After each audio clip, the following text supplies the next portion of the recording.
Hello, everyone, and welcome to part 3 of the Opus 19 From Nightmares set review. I am, of course, joined by Mr. Eureka himself, Jared Wallace. Jared, how are you, my friend? And good. Thanks for having me on. Oh, I love doing these with you. Let's delve into these sweet multi elements, but of course we've got to stop with the original powerhouse cards, which is light and dark. So let's get right into it with a card that I know you have been testing. This is Titus, which is appropriate. He's our little banner here as well. Man, I love this Amano art. He just looks awesome. So for what he does, he is, to me, universally good. It's got an EX burst. It's an on-curve cost.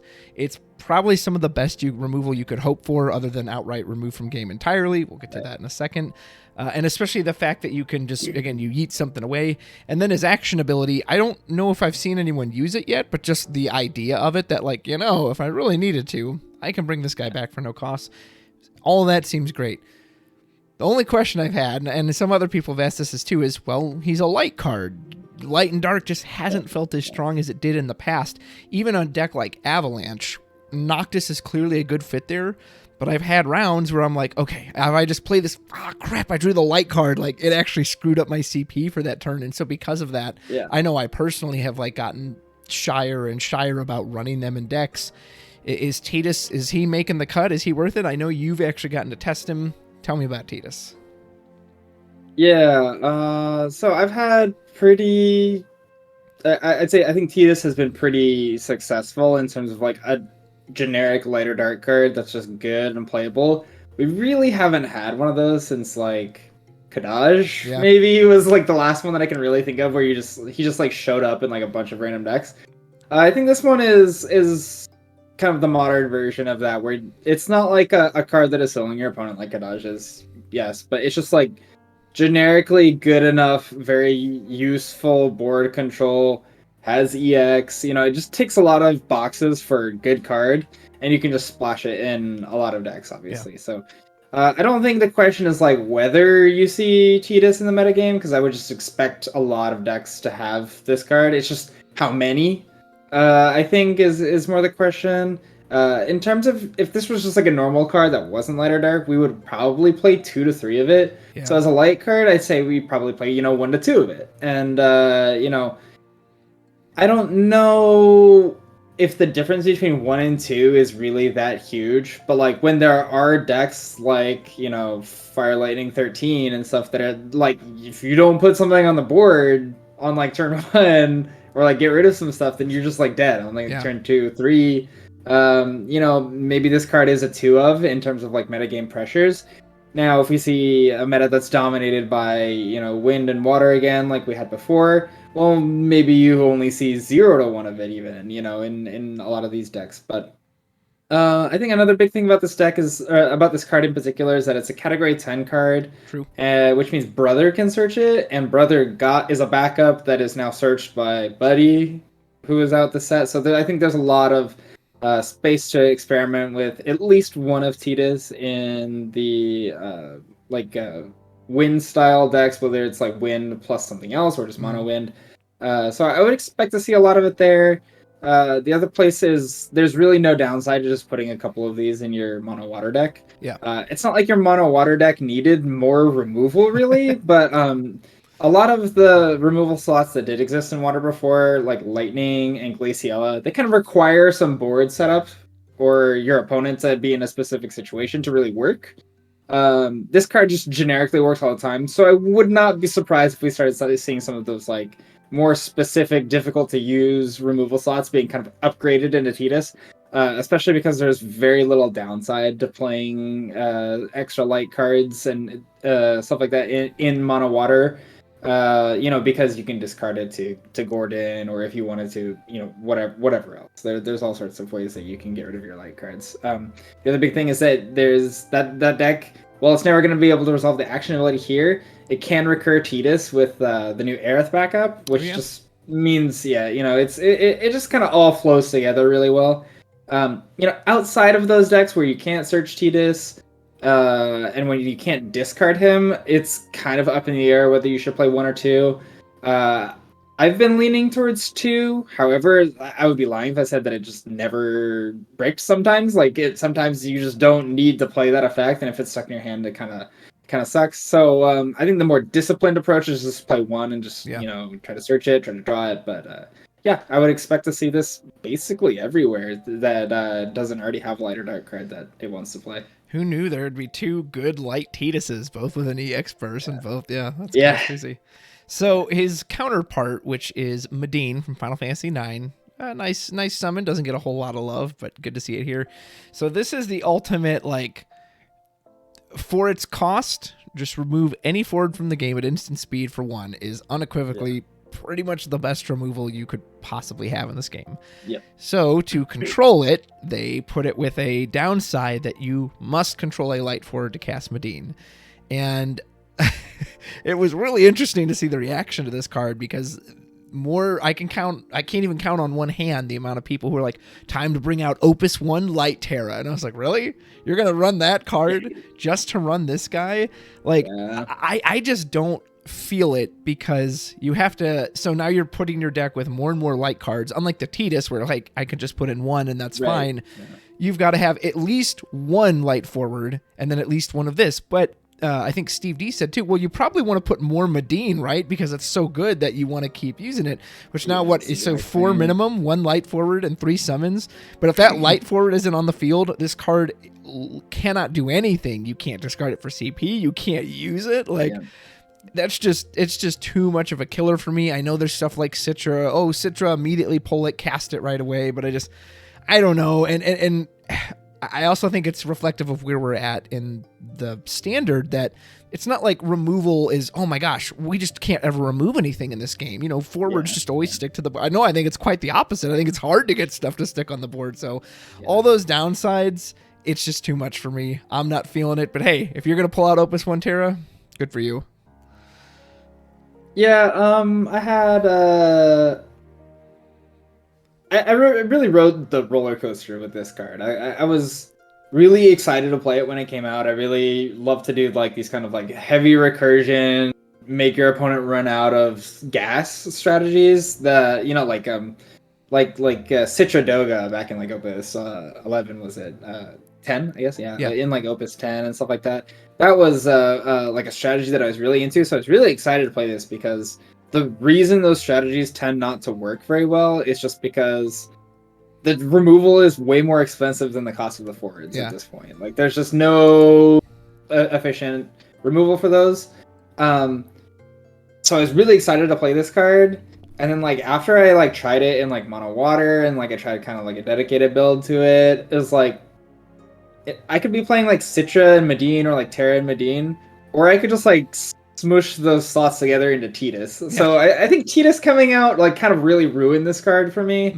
I think I would have been a lot more excited to experiment and play with it, even if it's a little janky, if Titus didn't exist. But now that Titus exists, it's like, well, I'm not gonna play Titus and Medine, and I'm not gonna. But like, I want to play light forwards if I want to play Medine, and Titus is like the best light forward. Just like it just doesn't. It doesn't feel like it's really all. I don't know. It's not worth the cost that it's requiring. It all doesn't synergize with the light forwards that you want to put in your deck in the first place. So I still have my eye on this card. It is very powerful. If you get like a light forward that has like protection in the future and it's like it can't die or it's like literally like indestructible or something, then maybe this card could be cool again at that point in time, or something. But I think with this set, with Titus just coming out, this card just isn't there for me.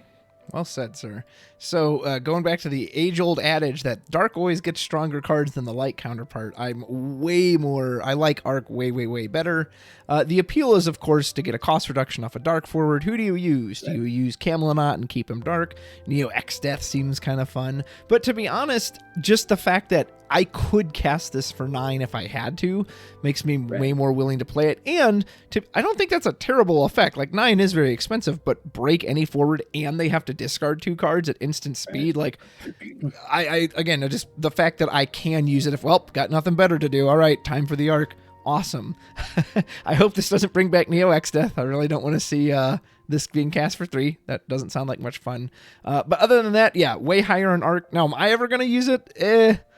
I don't know. Maybe it's just not my style of card. Do I expect to see it, though? Absolutely.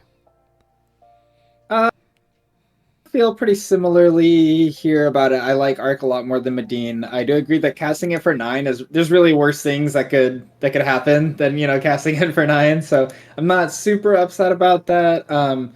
Was a limited all-star at pre-release. I don't know if anybody else got to play this at pre-release, but just like as a 9 drop, it was just really good to break and make your opponent discard 2. In terms of like partners for this card, I've seen people do Camelot and like Reagan and like kind of go deep on it, or just do just Camelot and search into this basically. And, it was okay. It didn't seem particularly good. Like I played an Une. They played a Camelot, search for Arc, and kill the Une, and I was like, I still kind of feel like I came out ahead, like at the end of it. So I'm not really sure if Camelot is enough. The only time that I saw it that I ever thought it was like really, really strong was when my opponent played the 11 CP Chaos. Oh, yeah. And then it's just free. And I wasn't super excited to play Chaos like at any point in time when it came out. I was like, this is a trap card.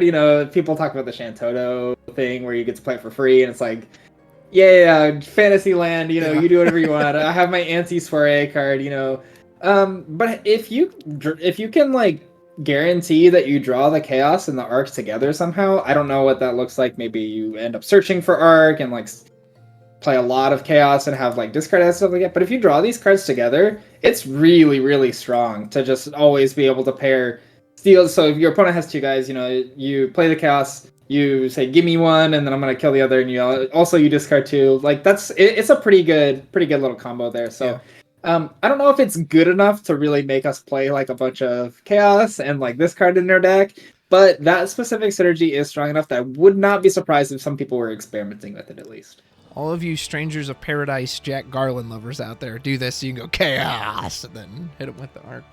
So what I said earlier about Dark always being better than Light, I lied. This next card proves the exact opposite in this set. This is Sin, gorgeous Amano art, which I'd never seen before. It's such as a lifelong Final Fantasy fan, it's a real treat to see a lot of this art that I haven't seen from Amano.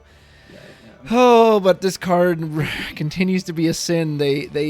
Sin just cannot get like just a great card, and this one is just so over designed. It feels like it's intended to be this: you're on damage 6, you bring yourself from the brink of death by shredding their board down. And they kind of had a similar thing with like the Dark Arden. They seem to want this effect that, hey, I basically make you select a whole bunch of stuff on your board and throw it away. If you could, so first of all, they get to choose, and again, whenever your opponent gets to choose, they'll always choose the least damaging option for them. And it can't be flickered. Like, you can't Renoa it, you can't Chocobo it back to do it again. You'd have to blank it first with like Kukulane. And did that need to be on there? Like, if I am going to damage 6, let me use this card. Let me come back from the brink of death. It's like they want you to have that, but they're so scared to do it. It doesn't even work with the Legend Una we're going to talk about, because you have to cast it. It can't just like come from the field. Like, and just every time I read a line of text, I just get more and more disappointed, and it just feels so overly designed. And, could they have tied the cost to every point of damage instead of just 6 entirely? Like, I don't know. It's a letdown, because I would love to have this damage 6. That was your mistake. Sin. Now I turn the game around, but go ahead. Yeah, I kind of agree. What I guess here is, they tried this card in like many, many, many different combinations, and then they chose the one that was like least damaging to the play pattern, like for abusability. And that's why we kind of got this: if it leaves the field, remove it from the game instead, which is also, there's also the thematic element there. So I can forgive that, but I feel like this card would have been very good if it cost 2 less per 2 damage you've received or something. Also, like if you're on 4 damage and it only costs 2, I think they probably experimented with all of those levers, and they were like, yeah, this is actually just probably too good if it just costs less. And, like if you're on damage 4, which, you can be on turn 2 now because of the way that this game works at this point. I guess they thought it was too good because, your opponent puts you on damage 4, and then you play Sin, and then the aggro just immediately loses. There's just no coming back from that sort of thing. So I'm guessing that they really wanted this to be like a this is your strategy or you don't play it at all kind of thing because yeah, it doesn't seem like there's a lot of in between here. The other big thing is I still think this card seems pretty solid in like L3, some of the slower formats. Sure. You know, there isn't a whole lot in the way of strong dark forwards in the L3 L6 pool right now. So I think maybe they were kind of thinking, it was like, hey, let's throw them a bone for something to work with Arc and something that's like minorly playable at the full 6 cost. So you know, it's maybe okay there. I still think it's kind of sketchy, especially when you compare it to Tidus, which is just like so good, you know. But if you were gonna play dark cards for Arc and L3, this might be one that's on your radar. All right. That is light and dark. Now moving on to multi-elements, and how exciting we get to start with the most generic, boring multi-element card you could conceive of, this Firewind Zidane with a massive head with this artwork. Yeah. I've seen some people try this. Like, it's an EX burst, activate all backups, so I'm sure it'll find some home if you're doing some Gilgamesh big multi-element deck. I guess the only question I'll ask you is, would you even play this over Cater? It has the burst, but it obviously costs more. Of course, it hits all your backups, so what do you think of old Vaughn here? I thought this card was like straight pack fodder at first, and then I thought about it a little bit more, and I came around a little bit. So there's two big ones here. One is that it fits all the colors that the Fran deck was playing, like the Fran Headhunter deck where you play the 3 color. It fits 2 of those colors, and it comes in off of Fran, so it's like, I guess, you know, it's like you're not really happy to put it in the deck, but like it checks the boxes, so you know, whatever. I'm just gonna stop thinking about it and put it in the deck. But the other big one here is Soiree. I wasn't super into adding more 4 CPAKs to Soiree, but when I ended up building it, this set to play Warrior of Light in the Fire, Wind, Earth core instead of the Thordan core. If you do play it for that like Arc, Fire, Wind, Earth core with like Wall, and then the multicolor Warrior of Light that we're going to get to in a little bit. If you do play it for that, I think it just being the nice multi-element in the Firewind split, which is pretty rare, searchable off of the 2 CP Moogle Suit Wall. It's just pretty solid, I think. I don't think you're ever going to be like super excited to play it, but there is this thing where like you play down your backups in that deck, and then you want to play Wall on the turn that you play down your 4th backup, but you can't like reactivate. And so Van does give you a way to reactivate to play that Wall like immediately on like turn 3 or whatever. And in that like very specific situation, it is like one of the best cards for the job. On the other hand, you could also just play Pekiata, and it just kind of does the same thing. So I'm not really sure like where I land exactly on how good it is in that deck, but it does seem to be good enough, you know. And it has EX burst, and you want to play a certain amount of EX burst in Soiree because of Axstar and stuff like that. So yeah, I think it's just very, very, very narrow, but maybe just barely good enough in those situations that you might actually see it in Standard. Put that on his promo art. Eureka says barely good enough. Yeah, just very, barely good enough, I think, to see play. All right, next we have, God, this card. Hobby Japan, if you could do me a favor, and I know you don't care what I say, but if you would stop printing Zidane, whatever, that make me want to not play the game, I'd appreciate it. Because when I played Final Fantasy IX through, I think last year, and got the Platinum Trophy, I was like, oh, I love this character. I forgot how much I like this character in the game, but I'm so used to hating him in here. Dude, I don't even know where to begin with this card. I actually didn't read that it had haste when I first read it, so when someone played it in a game, I was like, well, you can't attack yet. And he's like, no, it's got haste. I was like, what? It can be phoenixed in. Yeah. It immediately checks your hand. They get to rip the best card out. Now, you do get to draw, but they get the option. So if you have a dead hand, they can just leave it there. Then it attacks again. Then it can attack right away. And so if you drew a card, they can check what that new card is and be like, yeah, go ahead and get rid of that too. I was playing Guardians the other day, and I opened Buddy and Riku, but I also opened 2 Light Tidus. And thank God my opponent pitched this Zidane for CP, because I was like, oh my God, if he just dropped that, I would lose the game right now, because he'd rip both my backups out. And You don't have to keep topping yourself with Zidane. You really don't. He's got great cards. You don't have to keep making. I just hate this card. Like, and I just hate this style of just like best thing in your hand. Yeah, gone. I mean, he's. Please go. Yeah. This card is the best. Like.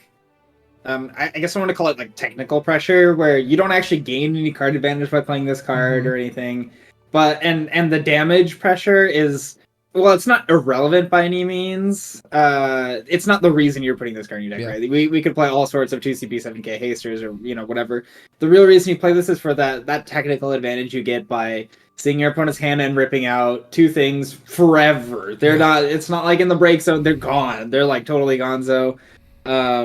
I had somebody play this against me and take 2 Luso, and I only had 2 Luso in the deck at that time, and I was like, well, I guess I have to play the rest of this game without Luso. I still won, but, it was a lot harder because of that. So, yeah, the card is just obscene. It's really, really strong. The most challenging thing about playing this card, without a doubt, is just finding a place to play it. The card is really good. Firewind has historically not seen a lot of competitive success.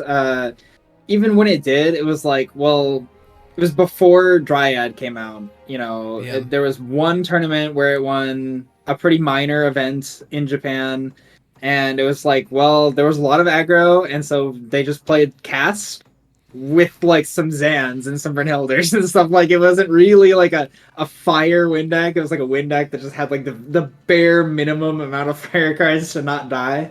So that it's a historically challenged archetype that never seems to really get any good support, despite having what seems like pretty good cards, like in Cater, and having all of these different backup searchers. You have the Pinello Van backup searcher. You could do Philo if you want to do Braska, Grand Summon stuff, but the archetype has just never seen success. And this is really the card that's kind of pushing it to get there, I think. And I don't know what the Firewind deck is really supposed to look like. I think I made like 4. I made a cast one, and I was like, nah, it's not this one. I've made one with like the category 13 stuff, and I was like, nah, it's not this one either. I made a Cherokee one, but it's probably not this one either.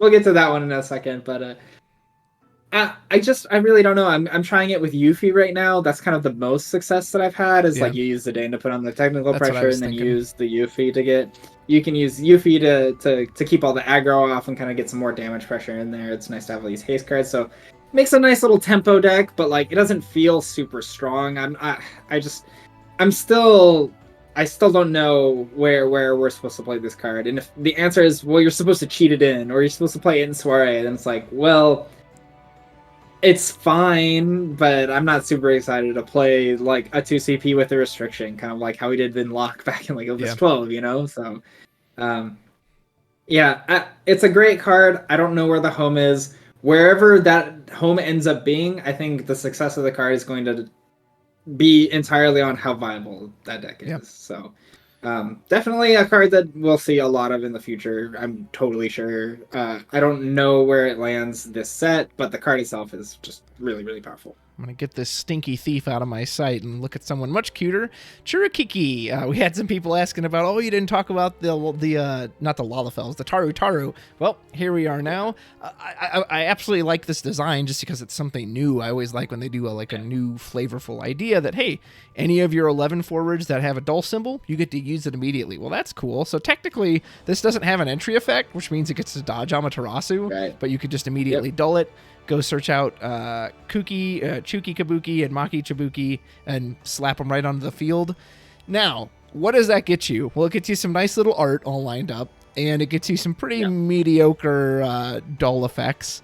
So are these enough on their own? Well, I mean, I guess you could go kind of aggro with them. There were a few other 11 forwards. The only one that really stood out to me was Ejnatarl that you could put. I was wondering, too, is that asking a lot that you have this either already on the field or you play this, and then you play Ejnatarl that can immediately dull and then play a big 7 cost? Like, that's kind of asking for the dream, I think, for all that to line up. Because this is just a 5K. It can just get removed with a lot of easy stuff.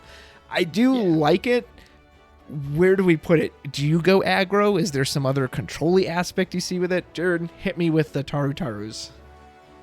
Yeah, this one, like, I had a lot of, like, thoughts about it. Like all of the things you can do with it. I was like, okay, maybe we go aggro. Maybe this is the Zidane shell that you play it in. Or maybe you're supposed to search it off a star symbol and then cheat it in, and, like, play this, like, 3-color star symbol deck, in the Naya colors, in the fire, earth, and wind. So, like, play, like, Simulafina, Sybil, search this, Sybil this in, Cherokee, like, do all this, like, really crazy cool stuff. And, like, whenever I sat down to, like, try to build a deck with these cards, I'm just like, God, this just, like, does not work. Like, it's just, like, nothing that you ever try to do with this really, like, lines up. The bodies are all really, really small. This is a 5K. The other ones are 6Ks. If you want to do, like, other action ability stuff with this, there's really not a whole lot in color. I think the other big one in color is oh goodness, I think it's Iroha, right? Is the 11 Samurai. It's like that. It's like just as bad as the other ones. I don't know.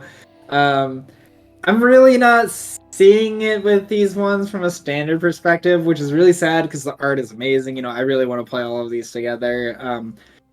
L3, it's a little more reasonable. There's no, like, Brynhilders that are just, killing this outright. And, if the bodies die, you can just go get another one with the Cherokee, like, immediately. There's no reason to, like, leave them in the deck. But I think you really have to play, like, 9, like, all of, like, max out on all of them in order to really get there.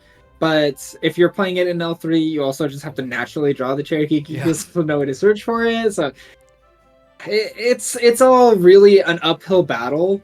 I would really like to see the card succeed, though. I think a lot of people kind of have their eye on this one, that they really, like, want it to work out because it's, like, really cute, it's really cool, it's in a push theme, with the Zidane this set, but it's an uphill battle for this one, I think. Yeah, it is.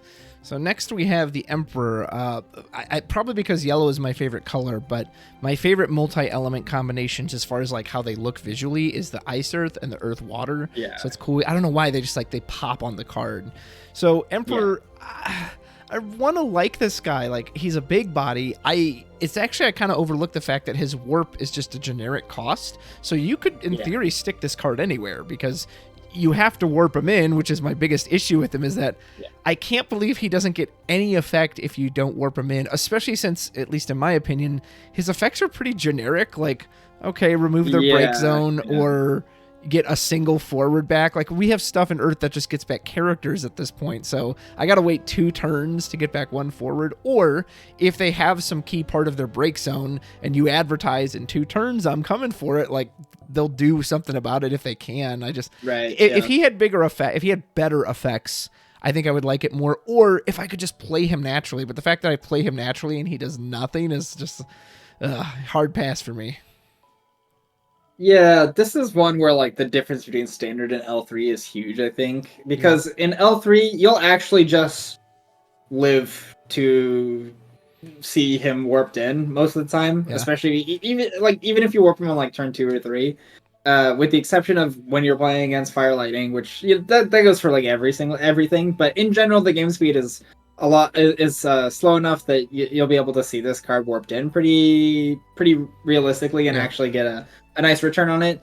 In that regard, pretty good in L3. I think you can just generically warp it in basically any deck, and obviously you're going to play that in, like, all of your Vayne decks. That's just, like, a no-brainer, I think. But just in general, I think most Ice decks, or some decks that lack recursion, will probably look to play this in there in L3.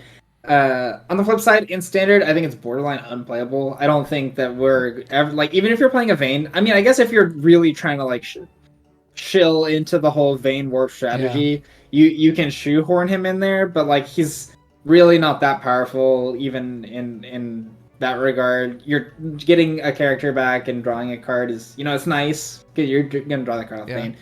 It's nice, but it's really not, insane by any stretch of the imagination in terms of standard power level. So I think there's probably better things to be looking for a lot of the time.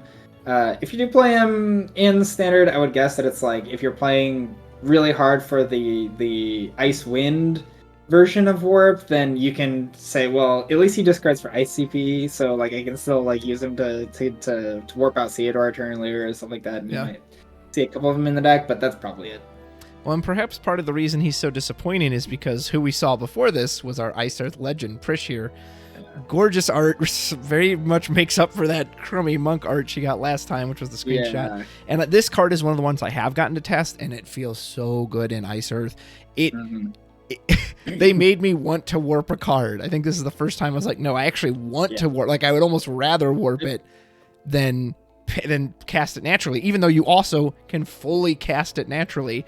I've gotten to do it. Good. Yeah. It was so nice that I was just, what did I do? I like tap 2 backups, pitch the Earth card, boom, pop that off the field. It's coming in 2 turns. Then I'm going to take out a backup and a forward. And then being a 9K is also very relevant because there are times I've had to face it where I'm just like, oh my God, I can't get over this pressure. Like, good gravy.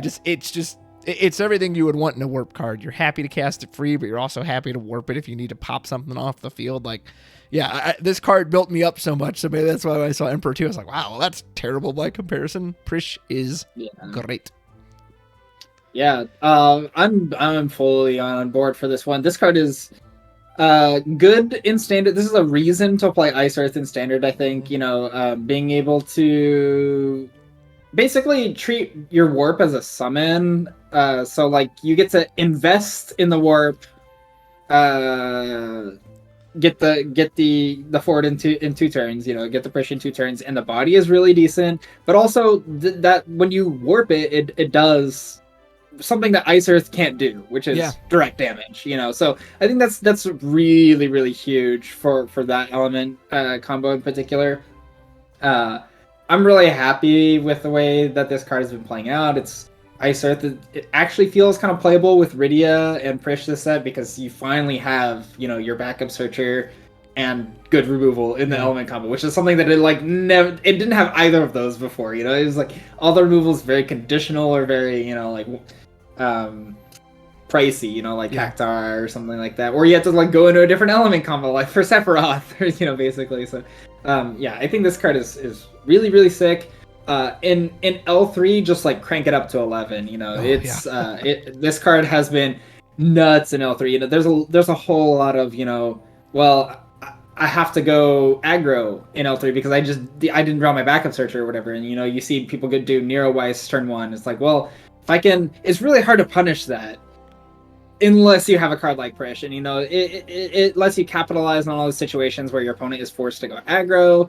It's just an insanely good body in L3 as well. Nothing hits 9K. Yeah. So it does that. It's an answer to the turn 1 Hope Vanille because you can just immediately just warp it out and kill the Hope, which is, there's basically nothing else that can kill Hope like that in L3. So I have really high expectations for this card in that format, and also just in standard, it's just been great. So. But wait, there's more. Another great Ice Earth card. We got Larcacious. Yeah. Again, I've gotten to try this out already in the Ice Earth control. I immediately replaced Mira with this. And oh my gosh, do I like it so much better. Because when I always draw Mira into my opening hand because she doesn't understand that I need to see her later when I've taken a bunch of damage. So I was more than happy. Yeah, I was more than happy to throw this guy out. And now instead of just paying 3 for Scale Toad, which was always necessary but never felt great, now I go, actually, I'm just going to pitch that Scale Toad, Larcacious, boom, play it for 3, and I've got a body to, even if I don't pressure you, to just defend myself because that deck wants to set up. Oh my, I know that exposes it to Miss Dragon Amaterasu, but I'll take that risk. Oh my goodness. Yeah, you don't get the Mira Puma loop, which is amazing if you get there, but I mean, you could run both if you really want to, but for me, just being able to free play Scale Toad or Biblos, I was like, I'm sold, man. Take me home. Plus, the art is great. Love the card. I think this is a near perfect card. I think Alex said something similar in his review about it. It's just there's so much freedom of expression with the card. which is a huge upside, but also more so than just that, it gives you free stats with cards that you were already going to play. I think you hit the nail on the head there. You were already going to play the Skeletoad, you were already going to play the Biblos.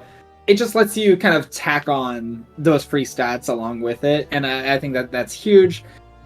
It also lets you compress your slots. Like you were saying, you dropped a mirror for it, and while it's true that it's a 1-to-1 on the Mira, you no longer have to play like multiple Skeletoads if monster removal is prevalent. You can just play one Skeletoad, and then the Larkishus, if they kill it, the Larkishus can get it back later. It's not a huge deal. So it offers slot compression, free stats, and there's also like janky creative stuff that you can do with it. You can get back lightning monsters, water monsters with your Larkishus if you really wanted to. So I think this card is awesome. In terms of power level, it's not nearly as powerful as Prish. Sure. But it's a great utility card, and the slot compression is very useful for the Icer deck in particular, I think. Agree. All right, Jared, you're getting a little excited there. Let me cool you down with this Gilgamesh card and Wind Lightning. It's just fodder. It's got haste and brave and overcosted special. It's nothing to write home about. Yeah, I was a little excited when I saw the Wind Lightning because, that is the Grandma Search's Vein color. I was excited to see that it had Warp, and then when I started reading, I was like, oh, it's just keywords. It's very, very sad. I'm not even sure that this one is going to make it in L3. Like, I've already made 2 Wind Lightning decks, and this card has just not made it in either, so I think this one's kind of a dud. But what does make it in, and that's our signature chase card. Cloud here carrying Kadaj as he digitizes and fades away. Every time someone posts that the metaverse, right? Yeah. Every time someone posts that they pulled a Cloud on, I just die a little inside. I'm like, well, I haven't. I probably won't. This card is just, man, it's just generically good. If they value that breaking a forward generally costs 4 CP, the fact that he can get 2 for 6 is already a good rate. And then the fact that he can just become 2 cost off of simply 2 casts. So I saw someone, maybe it was you, but I've seen a couple people play with it where they did something, they did the second thing, Atomos reactivated 2 backups, play Cloud, pop. And it's just like, oh my goodness. And he covers everything. What card did we talk about where you said it doesn't cover the 4 cost? He covers everything. He covers 4 and lower, and he covers 5 and higher, and he can become 2, and it's a big 9K, so it's like you can't even Amaterasu it. I mean, you can, but he won't die at least. He sticks around. I was like, oh my god, this card is obnoxious. You're happy to Chocobo it back, Althea back. Is this the reason to be playing Wind Lightning over Mono Wind? I think, definitely. So, I'm not sure whether Wind Lightning is better than Mono Wind or, Wind Ice or, whatever your regional flavor of the cast deck is. I don't know if Wind Lightning is better, but if it is, this is definitely the reason.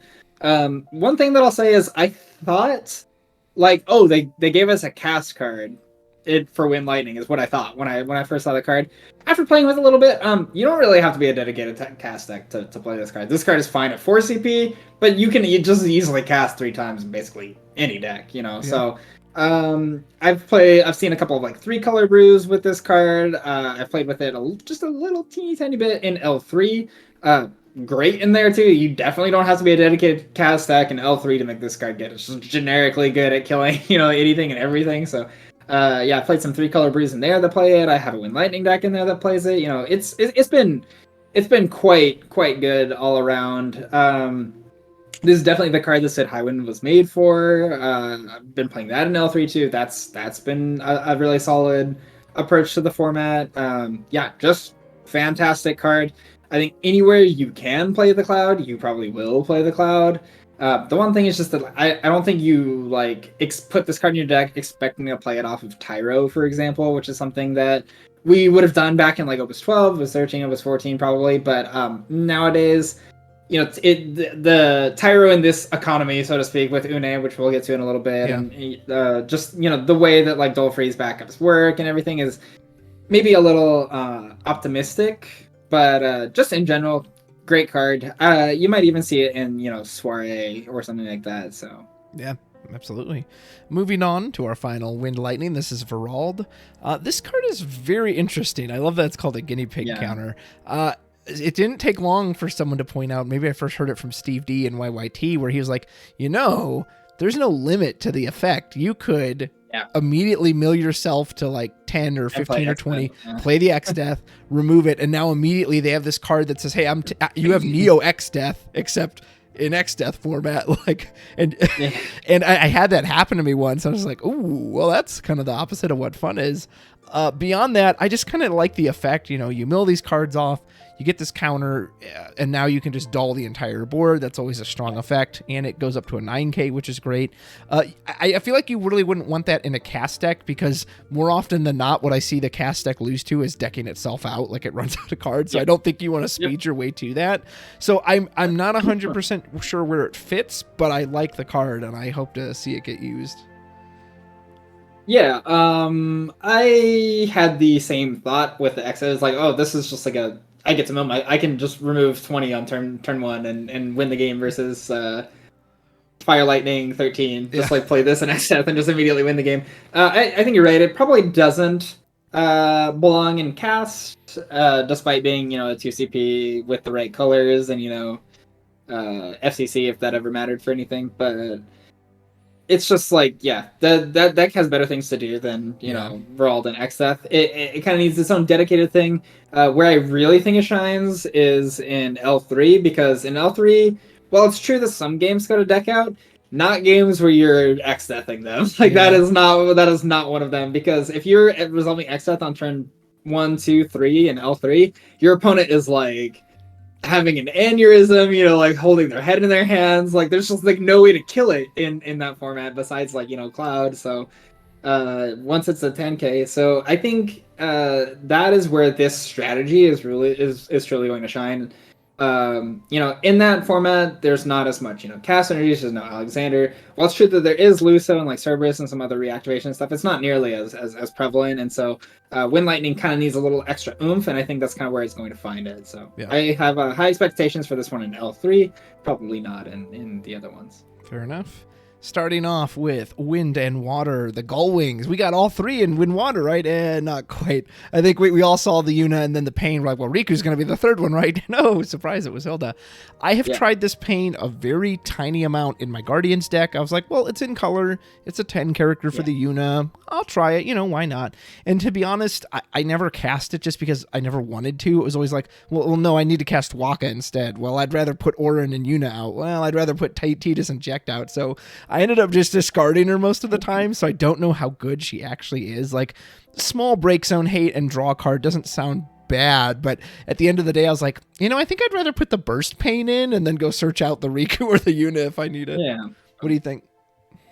Yeah, I was playing a split, so I played 2 of this one and 1 of the 3CP EX one, and I played this a few times, and it was just fine every time. It was never, super strong. It was never bad, though. I was like, hey, that puts a counter on my Waka. And, 10 does have a big problem with names. There's a lot of Yunas you want to play, a lot of Tidus you want to play, a lot of Waka that are all going to be used to the small Waka. And then it has, Oron and and Lulu, and that's it, So you do need some other 10 characters. When you get down to the nitty gritty, it's how many slots can you really dedicate to a card like this? I think the answer is I don't even know if you play 3 Pain in total. I'm playing 3 right now. Maybe you only play 2. Maybe you only play 1. But when you do, I don't think you play more of the EX. So I do think that this card is just going to be slotted in there just by the merit of being, a multi-element that's nice and playable, works with the rest of your stuff, and just having the right name. Yeah. Is it going to be super strong in that deck? No, probably not. But it's probably just good enough that you'll see it pop up here and there. Yeah. Good enough. I wonder if you feel that way about Lady Hilda. I really like this full art. She has very alluring eyes, and she looks like she's like, down, dog, you must fill my glass of wine. Unfortunately, she loves category 2, and I don't think anyone else does. So she searches for a Scott, which there isn't even one in this set, and I think there's 2 total Scott in the whole game, and one of them's fire, the wrong element. And then you can get any category 2 forward back. That's cool. But 2's just not an element, so having a card that comes in, doesn't do anything, has to live for a whole turn on a kind of small body is just I don't know. Maybe one day in Opus 39 too will be amazing. We'll be like, oh, remember that Hilda card from Opus 19? We should put that in there. But right now, she's. I imagine this is going to be a rather cheap full art. Yeah, this one is more of a. I cannot be bothered to figure out whether or not it's even good. Like, I just like there's so many other things to be doing that are obviously powerful that even if this card was moderately powerful, it's like too much work to figure out how to build it that I just am not interested. Playing cards directly from the deck to the field is a very powerful effect. Scott is not a very powerful name in the game, so I'm not really into that. Now, if there is some way where we're like really abusing this, like bringing the Scott out, putting ourselves to damage 3, somehow sacking the Scott off to do something really, really powerful, drawing 2 cards of Scott, like that seems like a powerful combo. That is a lot of steps to go through to make a multi-element 2CP 6K forward work.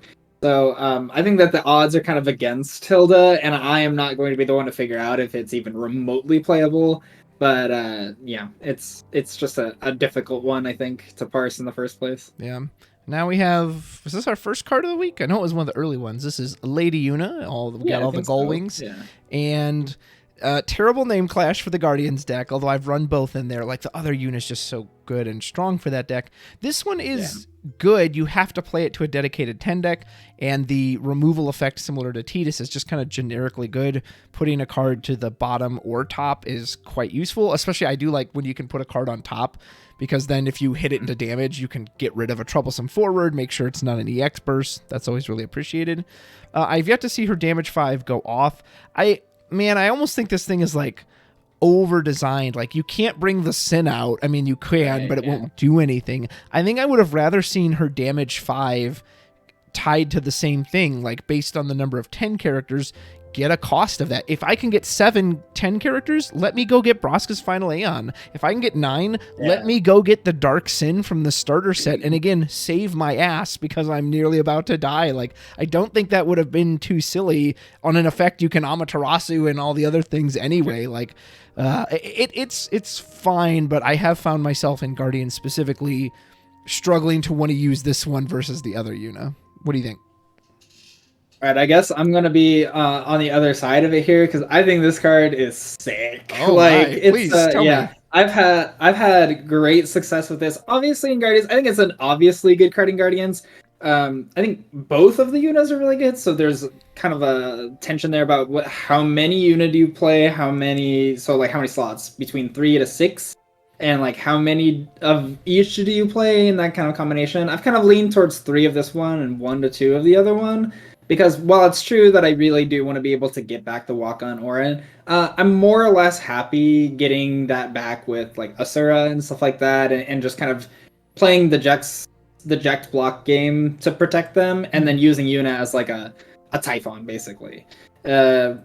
Again, I'm not like a super big Guardians aficionado, so like I could just be coming in from like the generic win player's perspective, being like, man, this is broken. But yeah, I've had great success with it there. And then also, that Riku card that we were talking about back in the first video, that says that you can play this deck in any wind deck. So I've been playing it in mono wind because Evray is a 10 monster, and then you also just play Buddy and Riku, and that lets you get a pretty big 10 count pretty easily. So this Una has been cleaning up 3 and 4 drops pretty realistically in the 10 deck, or in mono wind even.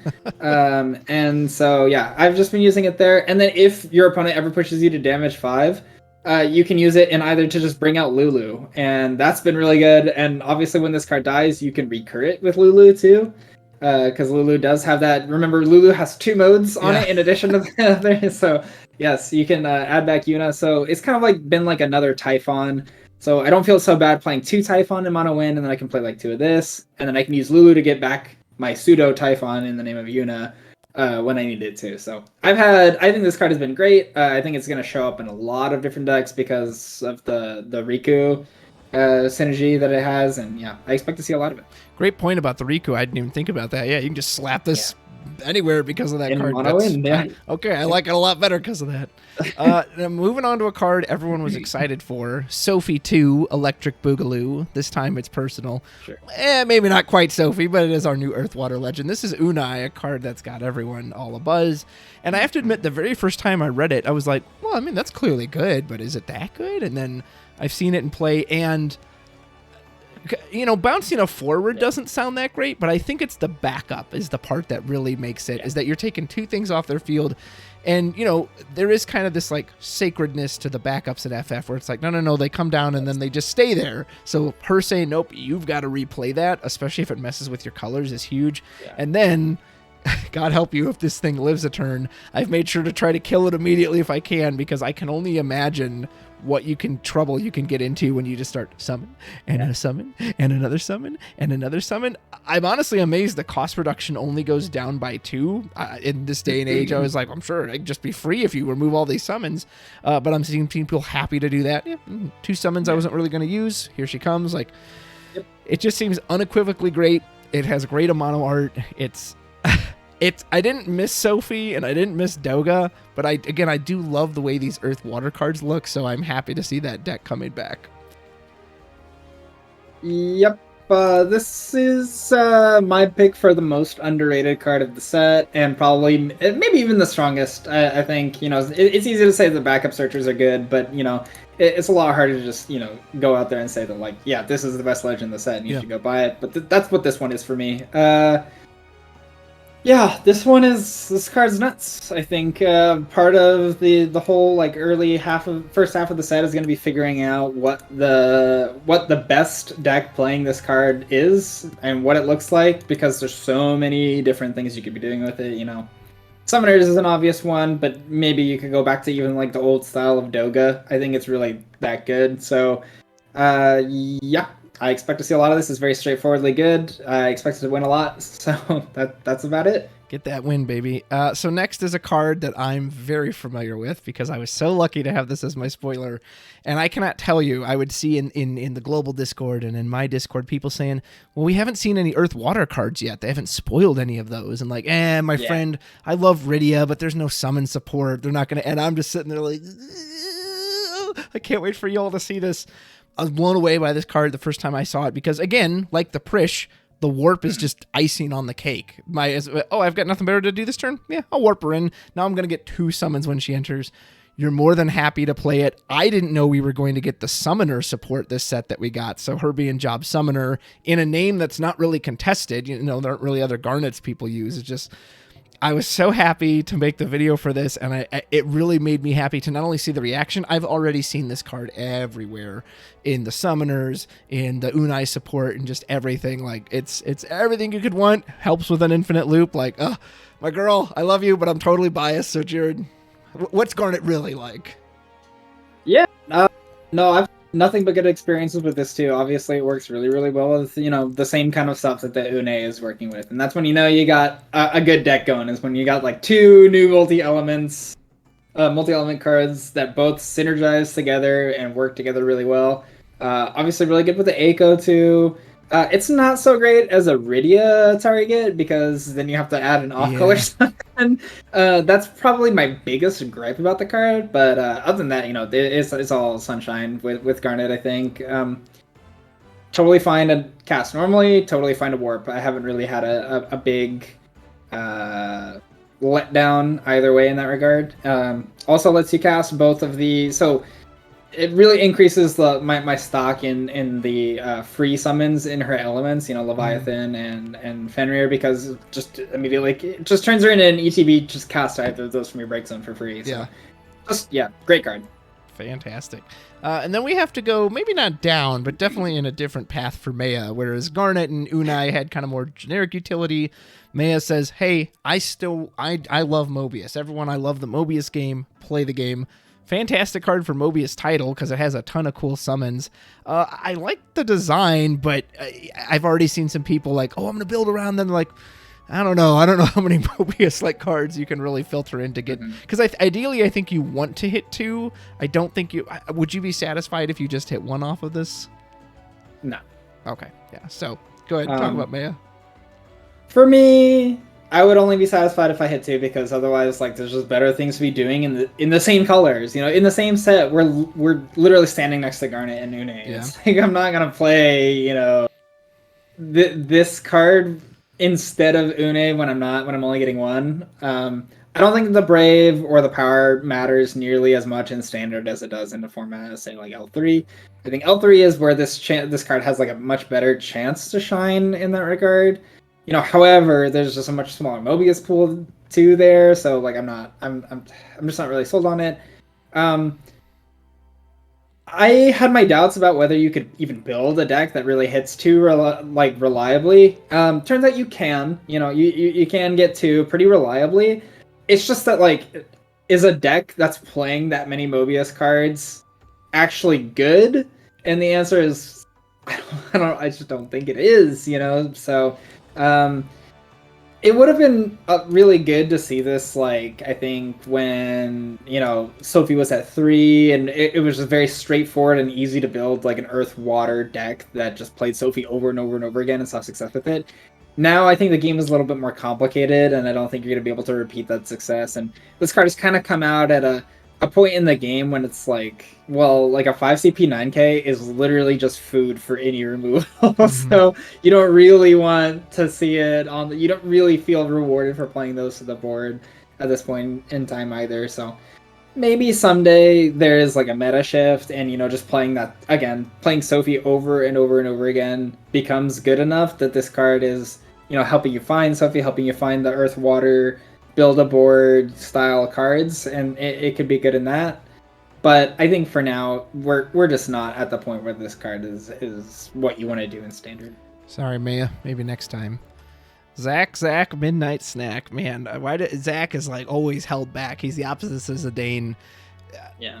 Is there a reason he couldn't have just gotten the haste, first strike, and brave anytime he entered? Like, he has to enter off of warp for that?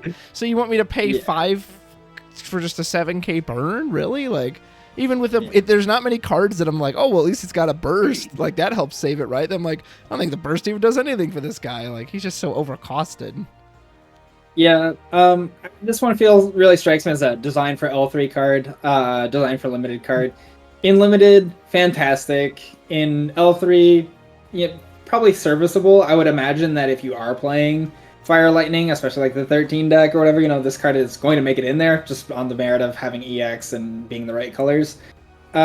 Standard, no shot. Like, you couldn't pay me to put this card in my deck in Standard, I don't think so. Speaking of no shot, don't pay me to put it in. We have Anima, poor Fire Lightning this set. I mean, this card, it's just the sin thing. It's so over-designed. If you're willing to wait, you play it, wait through the end of your turn, and then you're willing to wait 2 more full turns that your opponent gets, and you get the end of your next turn, you can break their entire board and draw 5 cards, which is, right? If I put that text on a 4 that said enters the field, break their forwards, draw 5 cards on a 4-cost body, or a 4, you'd say that's insane. Except, I can't imagine this thing ever surviving that, and it happens in the end phase. So if you can't actually do anything with all those cards you get, so unless you've dumped your hand out, get ready to just throw out half the cards you got. Like, what were they thinking with this one? Like, oh, I just don't get it. I like the idea. I really like the idea, but man, did they miss the mark. Yeah, this is one of those build around against the odds kinds of cards. Not really made for competitive play. This did spark like a lot of rules questions, I guess because of pre-release probably, where people are like, well, does the top effect even count for the 5? The answer is yes. There's absolutely no doubt in terms of the original Japanese text. It just says by Falsy Animus effects, which means it's going to count all of them, it's going to count every ability. I think this was like a kind of a mistranslation. It doesn't like explicitly make sense either way in English, because it says if it's removed by Anima's ability, and it doesn't say abilities, which is another thing that would have been unclear in the original Japanese text, because they don't use plurals like that. So but yeah, it'll add for the original 2 removed by Falsy Anima's ability too. So but yeah, you're never gonna play it, so it doesn't really matter. Yeah, but none of that matters because you won't be playing the card. What you will probably play is Ishtola Nice 3-cost 8K. Neat effect for these self-damage decks. I actually saw someone use it tonight with like a Cypher base deck, and Cindy popped off really well too. And it can just make combat math kind of tricky, because if she hits you or if you hit them, suddenly she gets to shoot something for 4K. One of my favorite targets to Amaterasu, because after they take that point of damage, I go yoink to the damage effect. Thank you very much. But otherwise, just a standard, generically good card for Fire Lightning. Yeah, I kind of already wanted to play Cypher decks, so like this card just seems like a natural fit. You know, you were already playing Lightning, you're already playing Selfie backup to search for your Light Squall and your Cypher. So like this seems like a natural fit, you know, in those decks. It deals yourself damage, it does all the blah blah blah blah stuff. You know, just keep going as long as you want. But the other thing is this card has just been good everywhere I've seen it. You know, you play it in Magisa, it's a fine one of their, you know, deal yourself a point of damage is not really relevant when you're playing, you know, those aggro decks, but the haste unblockable is definitely really, really sick for that deck. It's been incredibly good in the Fire Lightning 13 deck when I've played that in both Standard and L3. You know, being able to discard for either already, you know, on your radar. Haste unblockable, great. And that deck, it like... this card will just, if you go turn 1 Hope Vanille, and then even if you don't want like play the Lightning, you can just play Yashola instead, and it'll just negate any chance your opponent ever had of fighting back on board. Like it's just like not even close. You know, that the 4K pings, it clears a blocker immediately. Like this card has just been insane, to be honest, in basically everything that I've seen it in. And granted, you know, it's in a very, very unloved element combo, for sure. And you know that does get, you know, a little remedied now. You know, we did get Mew in Fire to do Agito Cadet stuff, and you know, Kalia Cheval searches for the Mew, and there could be some kind of more mid-rangey version that also is using this. It's just like, you know, a nice removal haste threat, and that could be, you know, a self-damage deck at some point too. But yeah, I think anything that can play this should be playing it. This card is one of the most high spec cards that we've gotten, just a generic good card. So high praise, and all of it well deserved. How about for our next friend here, though? This is Mog 6, and this is the card I've probably tested the most. I love my 6 deck. Happily slapped this into Fire Ice 6 because he can be played for free, and unlike the Strago, he can also be discarded for ICP, which is relevant. How is he done? He's fine. Getting to play him for free is great. And on damage 3, I love him. When he can come in completely for free, knocks out any character you need to, and draws a card. Feels great. When you just play him not on damage 3, which a lot of times is often if it's going well, because you're usually the aggressor with that deck, like... I mean, he's fine. I don't know. Like, could that, instead of being tied to damage 3, I would have rather seen that tied to the whole 6 thing, because they love this 6 thing that they all got to play. Okay, so he's reduced by 1. Well, then also make it, hey, if you also control 4/6 characters or 5, like, let him do that as well. You're already making me build into a package. Reward me for that. And then as far as his first strike, when I first read the card, I thought, well, how relevant is that? Like, everyone first strike? And it's not incredible. It's not like Xenos giving the board haste or Heian letting them all attack twice. However, there are 2 very specific situations in that deck it works for, which is 1, it makes me want to use Sabin's Chakra ability more, because now if a first strike lock is coming in and Sabin pumps them up by 2K, now it's a 9K first strike. 2 is Celeste. People will absolutely put a 7K blocker in front of Celeste and your party to take out that Celeste so she doesn't keep freezing your backups. But Mog says, actually, when Mog and Celeste party together, they have first strike, so that doesn't matter. Go ahead, I'll kill your forward. So there, I have liked it. I just wish he had that entry effect all the time, especially if you want me to put him in 6 anyway. He does reduce the Legend Tomorrow to 5 as well, which is really nice. So I like him. I'm happy to have him. But I also can't say that, like, wow, he revives the deck or he changes it in some spectacular way. Right, yeah. What do you think? Yeah, no, I more or less agree with basically all of it. It's kind of feels strange that, you know, if you're playing the Fire Ice, he's just kind of like a you have to play him for 0, otherwise he just doesn't exist. Basically, it feels like another one of those like forwards with a little asterisk on it that you kind of just have to like build completely around to ever actually see play in competitive. And I do agree that if he had the damage 3 at all times, he would be so much better. Obviously, so really, really good. And without the damage 3, he's not playable. So, well, maybe he's still playable, but he's not like really, really good. Yeah. It maybe not worth the downside in the deck. So, I will put it into like Fire Ice 6 and stuff like that, and I'm sure it'll be good in the right circumstances there, and I'm sure it will just not in the other ones. And I don't think there's any middle ground with the card.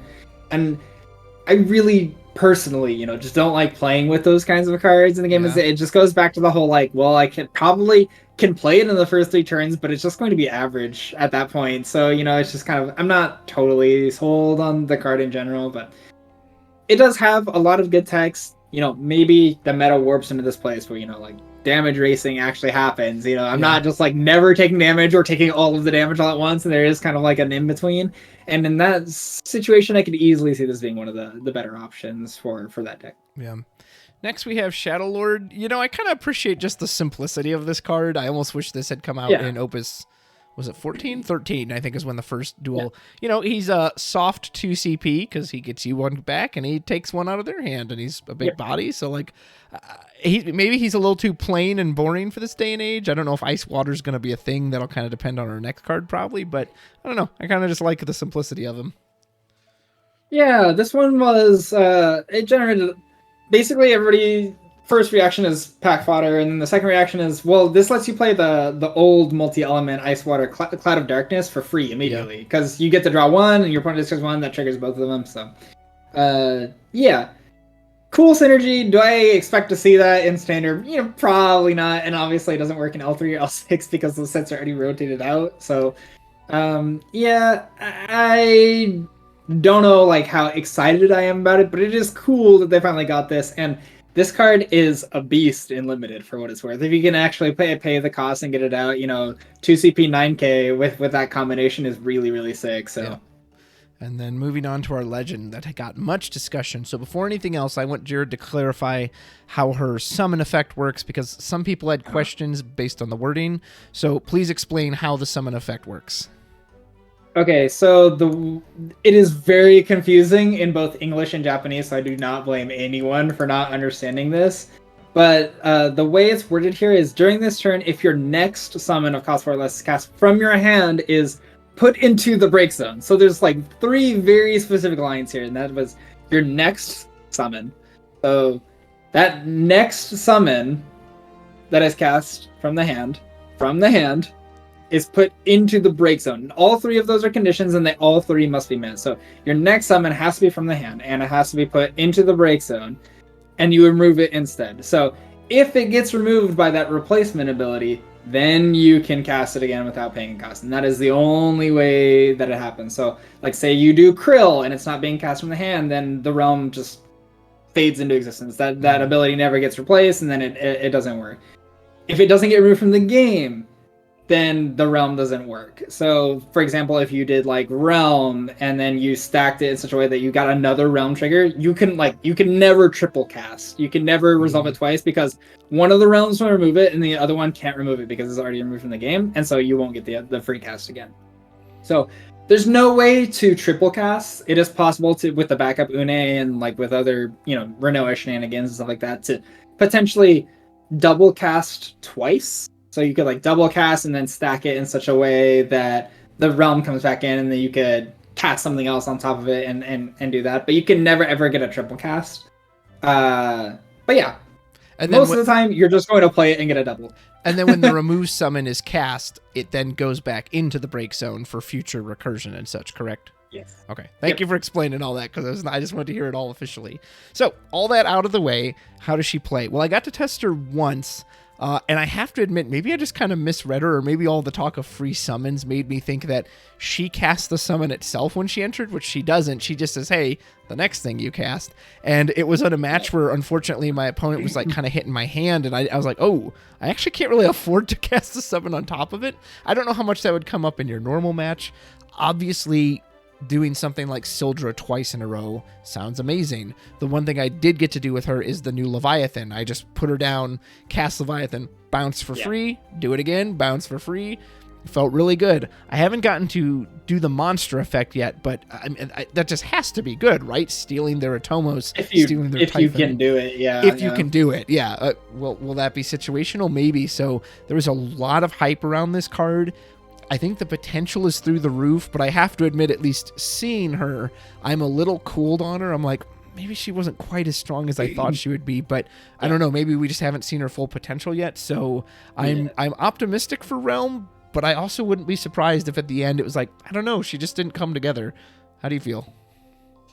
Yeah, I think we've seen what we've seen out of the early set with this card is like Realm operating at like 50% capacity. You know, like people are doing all of the obvious things. You know, I play Ice Water, I play Sildra, and I search a bunch of cards. Or, you know, I play Ice Water and I play Shiva and Leviathan, and I get to bounce and draw an extra card. And, you know, that's like Realm at like 50%. You know, you can...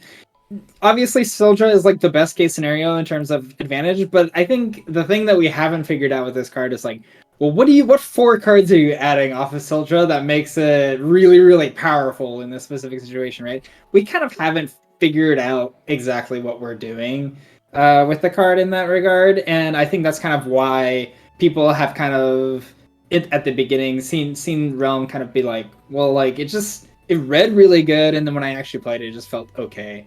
I think eventually we're going to figure out where, how, and when to abuse this card to like the full 100% capacity, you know, go full Galaxy Rain with it. And when that happens, like, I think that this card will be obscenely good. I don't know how long it's going to take to get to that full 100% though. And I'm not even sure that it's going to happen this set. You know, it's one of those things that could happen in a year or 2 years from now and be like, oh, we could have done this like, you know, a year ago, but we just had no idea like what we were supposed to be doing with it. So similar to Doga. Doga didn't show up till like near the end of Opus 13. So exactly, yeah, we had a full set before people figured out, oh, you could just play Doga, and it's just like really broken. Or even like Mashri and Stern, you know, it didn't take nearly as long, not a full set, but you know, it did take us a pretty long time to figure out that like, well, you should just play 2 to 3 Mashri and Doga and just like try to get it literally every time. Or you can play 3 Stern and a bunch of Chocobos and it's actually really bright. Like we just didn't, it takes a really long time to figure out these kinds of like really, really broken cards. And I think that this one is obviously not, I'm not saying that this card is the next Doga or Stern or Mashri. I think though, like, I hope we never get to that territory ever again. But the text on the card is very powerful, and I would not be surprised in the slightest for it to kind of break open a whole new meta game at some point. Here's to that Pictomancer. All right, let's wrap up with our multi-elements. Last but certainly not least, this gorgeous Warrior of Light card. The most satisfying thing about this card, go open FF Decks, open your deck editor, look him up, click him as the very first card in your set. Then the little color wheel will be split into 4 perfect quadrants of fire, green, yellow, and blue. I don't know why that like gave me so much joy when I saw that. I was like, look at that, it's like perfectly all the shaped. Endorphins. Yeah, it fired all the synapses. Otherwise, I've actually seen this card quite a bit, and he just seems good. And I like his design because I like that to cast him, you have to pay with CP for backups, which then gives you the old pain effect, refunds it entirely, and draws a card. But you can still cheat him in. You can play this with Kieran. He won't get the effect, but he's still just the biggest beater you could ask for. You know, he's got all the... I'm surprised he doesn't have back attack. So he's got haste, first strike, brave. He even has an action ability to power up, which I've seen someone... God, they used it against my Waka and Guardians. We're like, and I'll just go ahead and kill the Waka after I attacked you. I was like, nah, that's no fun. So I was a little worried because I was like, well, it's 4 elements, but it's been fun to watch people, okay, well then I'm going to do Rydia, and then she'll search out this other element, and then I'll do this, and I'll do this. And then when he works, again, it's a huge first strike brave beat. Like, your opponent has to do something about that. They can't just swing into a forward like that. So I'm really glad to the way he's worked out, and I very much like the effort they put into his design. So cheers from me. Yeah, no, this card is it's sick. I've had nothing but good experiences with it so far. The very first deck that I built to play it was the Soiree deck, and it just like it had no problems casting it. So I think that's like the most obvious is just using the Soiree backups basically to set up a full cast there. The other ways that I've seen people go really far out of their way to like set up really crazy things to cast it. It has not been particularly impressive in those kinds of lists. It has not been particularly impressive in Riku, but that's more of a problem with Riku than the Warrior of Light itself.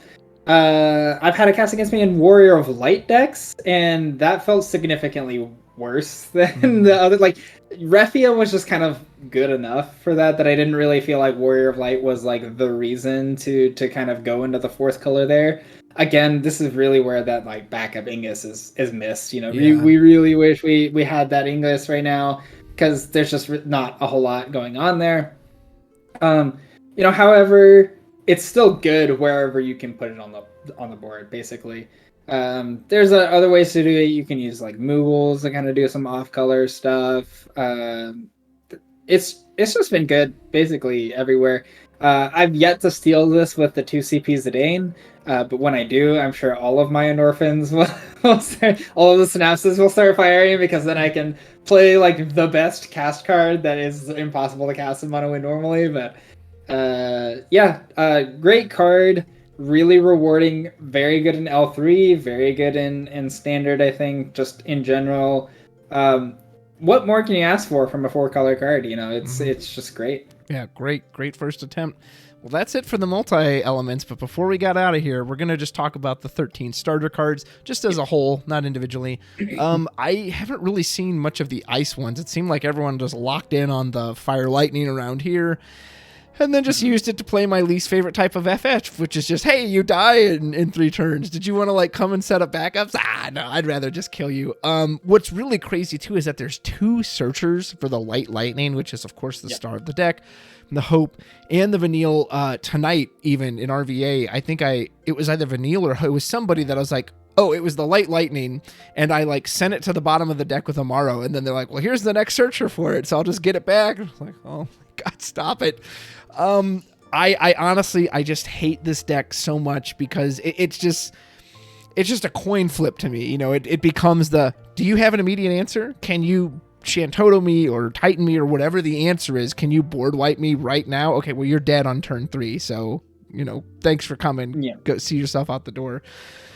I just hate that type of aggro. I don't find those matches exciting or fun. So I hate these decks, but I also know I've seen that type of beat you in the face aggro get punished by a timely burst, or the opponent did have the answer and now they've gone all in on the aggro that they die. The one problem though too is because the lightning can draw you a card, they can actually kind of rebuild a little bit. Just like, it's just clearly good. It's clearly good. It's probably the prominent aggro. Sorry, Avalanche, go take a seat somewhere. Sorry, Ice Lightning. Like, I can't imagine anything faster than this right now. So you've probably played with it a little more than me. Tell me about all the starter cards.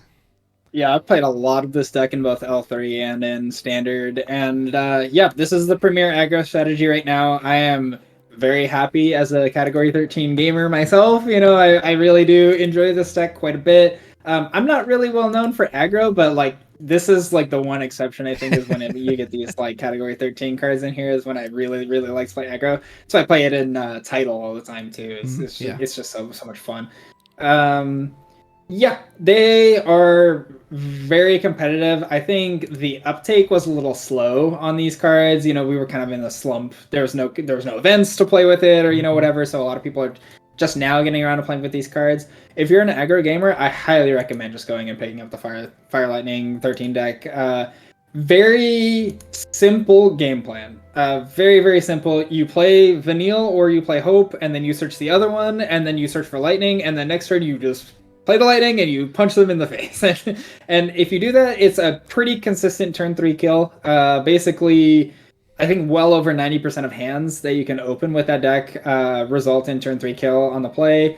It's possible to turn 2 kill both on the play and on the draw. It's very unlikely, but possible. You can discard Noel and then draw into Phoenix off of the lightning, and then cast Phoenix with the lightning, or cast Phoenix with the cards you've drawn off of lightning, and get the Noel back, and then that actually results in a turn 2 kill.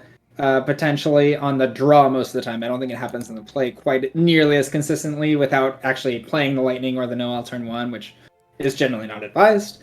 But it can happen. The ice cards are definitely not as powerful for the 13 strategy, the aggro side of things. They kind of feel like they're more supposed to be like generically good cards for ice lightning in general, but I'm not quite sold on that either. It definitely needs more experimentation. The fire lightning is definitely a lot more straightforward. The other thing that I'll say about this is that, aggro has been really, really bad for like a really long time. Like Avalanche was as good as it gets, and Avalanche requires you to play like a 4 CP 9K that just does nothing on the turn that it comes in to ever really get going. This is definitely a lot more gas than Avalanche, stuff like that. And I think people will be surprised if they actually give it a shot and play with and against it, at how much longevity the deck really has. I thought that was kind of one of the, at the time that it came out, one of the trademarks of Avalanche was that because you draw so many cards and search so many cards, and Cloud gets you so much advantage back, that it had a lot of longevity. And this is it doesn't have as much as that. You're not partying like a bunch and getting advantage that way, but those cards that you draw off of lightning definitely matter. I think a lot of people thought, well, it's a turn 3 kill or bust, and that is definitely just not the case with this deck. You can kill well into turn 7, 8, 9, and while it's not nearly as common, because your strategy is just so fast, your opponent is generally not playing off of so many backups, and it's really easy to take a turn off, reload, and then just go again, and then kill your opponent on the second wave, even the third wave sometimes. And yeah, this deck has just been amazing. I think that the meta is kind of going to have to start warping itself to play around this, because if you just take in like a normal mono wind or whatever, then you are going to get crushed by this. You do not have time to play Chocobo Sam, Fat Chocobo, and then play like a couple of an extra backup or an extra Atomos or whatever. You will just be dead like before that even gets close to happening. I think that the meta is going to have to adapt to this. I think Leo has no shot basically against this deck. So yeah. Thanks. I hate it. All right, folks, that is it for Opus 19 from Nightmares. Jared, thank you so much for joining me and covering all these cards. It's a long process, but I always enjoy it, and it's great to hear other people's thoughts. We'll revisit it in some months' time, see where everything landed, what were we right about, wrong about, all the in-between. Any shout-outs or anything you want to say before we head out? Yeah, I very occasionally, at this point I haven't written in probably a year, but I very occasionally write for FFTCG Crystarium. So the link below. Yep, thank you. And I'm part of that team, which is also known as TFE. So shout out to all of my teammates who helped me test, and everybody in the Japanese community who I'm playing with recently too. Absolutely. Well, thank you to you, sir. Thank you to Mysidia Gaming for the gorgeous thumbnails. Thanks to anyone who watches, subscribes. You like what you hear, you hate what you hear, doesn't matter. I appreciate your ears and your eyes, and always feel free to leave a comment. What are your favorite cards? What do you think? All of that wonderful jazz. Enjoy Opus 19. Enjoy the return of competitive play. Hope to see you at a tournament soon. And until then, take care. Peace out.